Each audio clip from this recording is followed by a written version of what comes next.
Goku tried to move, but every time he tensed his muscles, the chains glowed and reddened even more, as if they were absorbing his strength.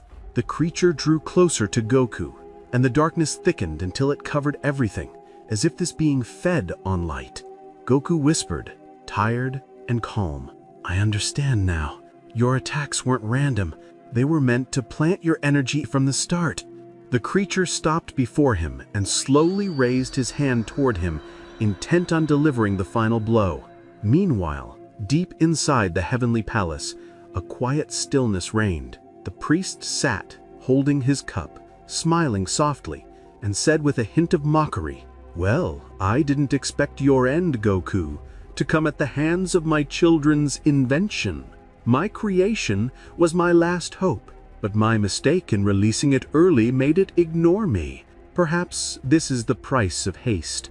Its making was not yet complete." He paused a little, then looked upward with eyes gleaming craftily. "Nevertheless, its existence won't be in vain. After you fall, Goku, I will have to fill the vacant posts and choose who will rule the new worlds that will be born from your ashes." On Earth, silence fell over everyone after Goku's energy was completely drained. His body still stood, but he was like a shadow that had lost its soul. His eyes turned completely black. His hair and clothes transformed into a deadly black, and even the sacred symbols of his transformation vanished into nothingness. He looked as if darkness itself had swallowed him. The opposing creature raised its hand, ready to deliver the final strike. The whole arena trembled with its power, but suddenly, a bright light exploded from the necklace that lay on the ground beside Goku. Pure, warm light flooded the place and blinded the creature for a moment. That light rose like a thread from the necklace and connected directly to Goku's forehead, at the spot of the symbol that had long been the secret of his power. In an instant, everything stilled. Goku entered a serene white illusionary world, as if time had stopped there. He opened his eyes slowly to see two beloved faces before him, Zeno's mother with her pure smile, and beside her his son Goten, waving lightly at him. Goku, astonished, said in a hoarse voice, "Goten? Elise?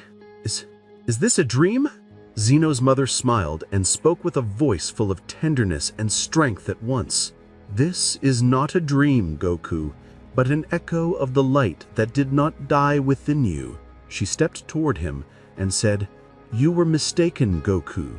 You thought power alone was enough. The light inside you was not created in a body nor in energy, but in consciousness.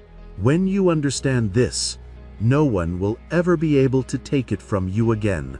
That necklace I gave you does not store your light. It reminds you of its source. And remember, light does not fight darkness to defeat it, but to remind it of what it has forgotten of itself." Goten took his father's hand and said with a gentle smile, "Dad, we are always with you. Don't be afraid. You never truly lost. Just let go of the anger and remember who you protect." Zeno's mother stepped back, smiling. "Goten is with me now, and I am taking care of him. So, you take care of the light and awaken it once more, and give darkness its fate." At that next instant, Goku opened his eyes again, blackened tears streaming down his face. The ruler of darkness seethed with fury, ready to end it once and for all. But suddenly, the dormant spirits of Daft awoke, and the dark ruler staggered backward in terror, unable to withstand what stood before him. Goku began to blaze once more. His dimmed hair started to glow with radiant light, and his eyes ignited with a brilliance so intense that darkness itself seemed powerless before him. One of the friends whispered in awe, "I've never seen anything like this. Goku, his power, it's different." Vados, who had returned alongside her mysterious savior, murmured in astonishment, "His light, it's overwhelming everything. I never thought anyone could radiate such power." Nature itself began to restore its balance. Even the sun regained its brilliance and shone once again upon the world. And then, all at once, Goku let out a thundering roar, filled with resolve and command. The roar echoed through every corner, air, earth, and sky alike. The planet began to heal. Everything that had been swallowed by darkness was now bathed in blinding radiance. And there stood Goku, his body glowing, his eyes blazing with infinite confidence. In a calm but powerful tone, he declared, "No more darkness. Your game is over." The creature, one that resembled Vegeta, stood watching, his eyes gleaming with mystery, thinking to himself, "It's strange, this love for waiting, but with Goku, it's entertaining. I do enjoy surprises."